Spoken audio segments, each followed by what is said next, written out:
Uma das maiores marcas do reinado de Luís XIV foi seu ambicioso Palácio de Versalhes. Dentre algumas comparações que podemos fazer entre o Rei Sol e Dom Pedro II, podemos relacionar esse ambicioso projeto com um também ambicioso projeto de Dom Pedro em criar sua cidade, Petrópolis.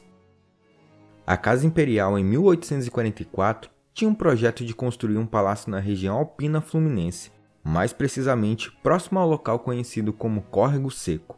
Lá no alto da serra não havia nada além da natureza típica tropical, com ligeiros toques de clima temperado. O lugar era famoso por contar com algumas fazendas extensas e isoladas, como a do Padre Correia, onde Dom Pedro I se hospedava de quando em quando. Era também por ali que passavam a trilha para Minas Gerais, mais tarde Estrada da União e Indústria. A fazenda fora comprada em 1830 por Dom Pedro I, com a pretensão de construir ali um palácio para o verão. O clima ameno da montanha romperia com a quentura do Rio de Janeiro no verão. No entanto, Dom Pedro I não chegou a concluir seus planos. Após sua morte, em 1834, suas posses foram colocadas à disposição da justiça europeia e brasileira para quitar suas dívidas. Assim, a fazenda foi destinada a credores. Em 1840, por ocasião da maioridade de Dom Pedro II, o governo brasileiro entrou com ação e pagou na justiça o valor da fazenda, liberando-a da sorte incerta. A fazenda foi incorporada ao patrimônio nacional e ficava pertencendo a Pedro II e seus sucessores. Em 1843, estando toda a situação financeira sanada, a Casa Imperial dá início à administração do Córrego Seco. As primeiras ideias do projeto de um palácio vieram de Paulo Barbosa, o mordomo do imperador. Sua intenção era construir um local onde suas majestades pudessem se proteger e refugiar das invasões das pestes ou de inimigos. Ao ouvir os planos do mordomo, Dom Pedro II entrou de cabeça no projeto. Eis que o sonho acalentado pelo pai torna-se realidade nas mãos do filho, e para coroar o acontecimento, o lugar foi batizado de Petrópolis, por sugestão de Paulo Barbosa, inspirado por sua vez na russa Petrogrado, que também significa Cidade de Pedro. A cidade russa foi capital imperial por 2 séculos, tendo sido fundada em 1703 pelo czar Pedro o Grande. Mas bem antes de Paulo Barbosa, José Bonifácio, lá em 1823, teria proposto para Dom Pedro a edificação de uma nova capital para o Império no interior do Brasil, a qual então deveria chamar-se Brasília ou Petrópole.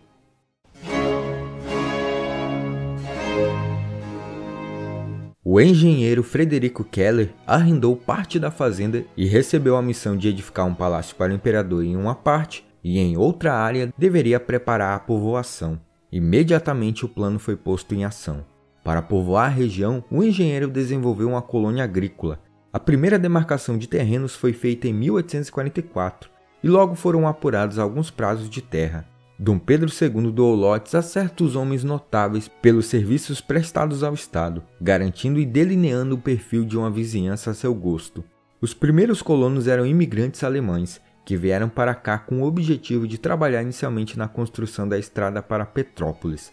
Eles passaram a erguer suas moradas, plantaram as primeiras hortas e deram existência real para o projeto de cidade. Nos anos seguintes, os alemães continuavam chegando, e em 1859, a população alemã em Petrópolis atingiu 3.300 pessoas. Mas não eram só alemães os responsáveis pelo trabalho duro de construir as estradas, carregar pedras e madeiras e erguer as paredes do palácio de Pedro II. Escravos lá estiveram desde o início. Em 1853 eram 40, e os mais velhos recebiam a gratificação semanal de 320 réis. Também nesse período, cerca de 90 africanos livres chegaram a trabalhar nas edificações da cidade. E onde tinha escravos, tinha quilombos. Petrópolis não foi exceção, e o quilombo da Vargem Grande ficou famoso. A construção ia de vento e popa. Keller foi demitido por suspeitas de desvio de verbas, vejam só. No verão de 1849-50, a família voltou novamente para a fazenda de Santa Cruz, mas a morte do filho de Dom Pedro II empurrou de vez os moradores de São Cristóvão para os verões serra acima. Nesse mesmo ano, a febre amarela tocou terror no Rio de Janeiro, levando aqueles que tinham meios a seguir a mesma rota do imperador. Além de oferecer os prazeres da convivência com a corte, Petrópolis convertia-se em uma rota de fuga da febre amarela, em uma espécie de política sanitária da corte. Em 1844, Petrópolis se tornou distrito e em 1857 o distrito se tornou cidade, inaugurando sua Câmara Municipal e seu corpo de legisladores. A subida da serra foi ficando cada vez menos árdua, como resultado da repentina e grande movimentação de pessoas e mercadorias rumo à nova cidade. No início, gastavam-se mais de 4 horas para chegar lá. Aos poucos a situação melhorou, sobretudo após a construção das estradas de ferro. A viagem inaugural se deu em 1884. O palácio foi surgindo ala por ala, grandioso e imponente, ficando praticamente pronto em 1856. A arquitetura externa e interna encantava os olhos dos súditos do Império Brasileiro e dos viajantes, que ali se sentiam menos estrangeiros. Projetado e construído para abrigar a família imperial, o palácio não podia fazer feio. Era a casa do imperador, sua representação mais clara, seu símbolo de demonstração de hierarquia.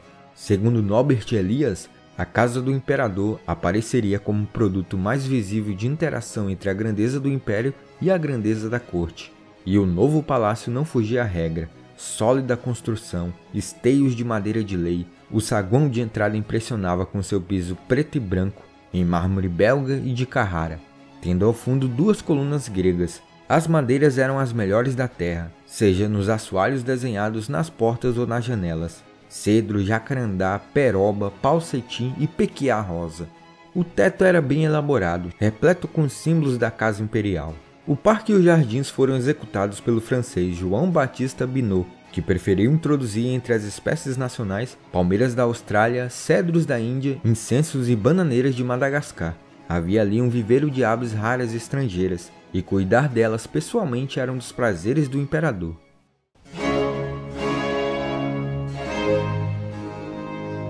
As obras terminaram por volta de 1850 e ajudaram a adicionar mais uma faceta à representação pública de Dom Pedro II. A cidade de Pedro, a qual apontava ao longe por conta da catedral neogótica, surgindo bem no meio da mata, apresentava um palácio no interior da floresta. Este se tornaria o local predileto do monarca. O imperador passou no total 40 verões em Petrópolis. Atualmente está situado na catedral o mausoléu da família real, onde estão sepultados Dom Pedro II, a imperatriz Teresa Cristina, a princesa Isabel e o seu marido, o Conde D.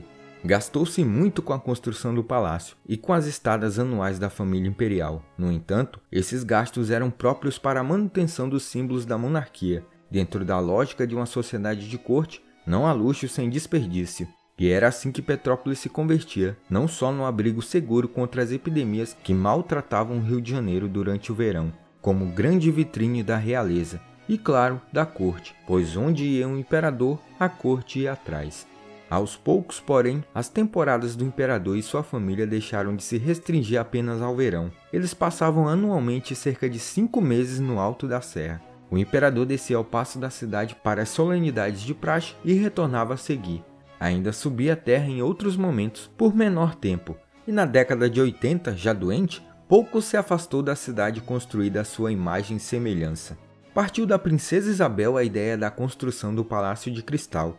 Ela queria realizar uma exposição de horticultura em 1875. A estrutura de ferro do palácio foi encomendada pelo Conde D e importada da França. O Palácio de Cristal era uma imitação da imponente construção inglesa, especialmente erguida para a abertura da primeira exposição universal em 1851.